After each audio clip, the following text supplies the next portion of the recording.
ان کی موت تو ایک ہی حدیث ہے کہ عمار کو ایک باغی جماعت قتل کرے گی، عمار انہیں اللہ اور جنت کی طرف بلائیں گے اور وہ جماعت جہنم کی طرف بلائے گی۔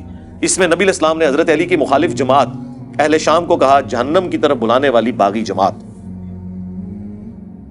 جہنم کی طرف بلانے والی باغی جماعت۔ اس سے بڑی تو کوئی حدیث نہیں نہ ہو سکتی۔ 2812 بخاری کی، اور بخاری میں 447 اور مسلم میں 7320 سے لے کے 7324 تک۔ اس کے بعد کس چیز کی گنجائش رہ گئی ہے؟ یہ تو نبی علیہ السلام کا فرمان ہے۔ او جی آپ سے قیامت کے دن پوچھا جائے گا، تو سب سے پہلے تو مجھے بتائیں کیا رسول اللہ سے قیامت کے دن پوچھا جانا تھا کہ یا رسول اللہ آپ نے امت کو یہ بات کیوں بتائی ہے، یہ کیوں نہیں بتائی کہ عمار کو باغی جماعت قتل کرے؟ جی پوچھا جانا تھا، اسی لیے حضور نے بتایا۔ ترمذی ابو داؤد کی حدیث ہے جس سے حق بات معلوم تھی اور اس سے پوچھی گئی، اس کے باوجود اس نے چھپا لی، تو قیامت کے دن آگ کی لگام اس کے منہ پر ڈالی جائے گی۔ اور اس سے بڑھ کر سورۃ البقرہ میں ہے کہ جو اللہ تعالیٰ کی طرف سے آئی ہوئی خبروں کو چھپا لیتے ہیں ان پہ اللہ کی لعنت، تمام فرشتوں کی لعنت اور تمام لعنت کرنے والوں کی لعنت، یہاں تک کہ وہ توبہ کر لیں اور وہ حق بات جو چھپائی تھی لوگوں کو بیان کر دیں، پھر اللہ تعالیٰ انہیں معاف کرے گا۔ آیت نمبر 159 اور 160 ہے سورۃ البقرہ کی۔ یہ تو ہم نے 5B کے شروع میں ڈالی ہے، تو ہم نے تو کوئی اس حوالے سے معاملہ نہیں کیا۔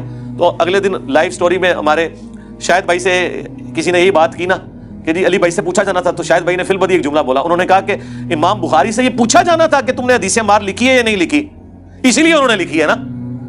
یہ تو امام بخاری سے پوچھو کہ حدیث مار کیوں لکھی، کہ حضرت صاحب آپ سے پوچھا جانا تھا کہ آپ نے حضور کی حدیث لکھی ہے کہ نہیں، اس لیے آپ نے ڈر کے لکھ دی۔ یقیناً پوچھا جانا تھا اسی لیے لکھی۔ تو ہم تو بیان کر رہے ہیں، ہم تو ڈاکیے ہیں، اور امام بخاری تو شاہی کوئی نہیں، یہ تو رسول اللہ کا فرمان ہے۔ میرے خیال میں جو حدیث عمار سے بھاگتے ہیں نا وہ اپنے ایمان کی فکر کریں، وہ رسول اللہ پر تہمت لگا رہے ہیں۔ رسول اللہ سے بڑھ کر کوئی نہیں تھا اپنے صحابہ کا دفاع کرنے والا۔ اگر اللہ کے نبی یہ لحاظ نہیں کر رہے تو سرکار، میں تو کہتا ہوں اہل صفین قبروں سے نکل آئے نا، اور وہ آ کے کہ حدیث مار بیان نہ کرو، اور ان نکلنے والوں میں حضرت معاویہ رضی اللہ تعالیٰ عنہ، عمر بن عاص رضی اللہ تعالیٰ عنہ اور مغیرہ ابن شعبہ رضی اللہ عنہ مجمعین ہی کیوں نہ ہو، تو ہم انہیں کہیں گے نہ سر رکو ذرا، صبر کرو، ہم نے تمہارا کلمہ نہیں پڑھا، ہم نے کلمہ اس کا پڑھا ہے جس کی قبر مدینے میں ہے۔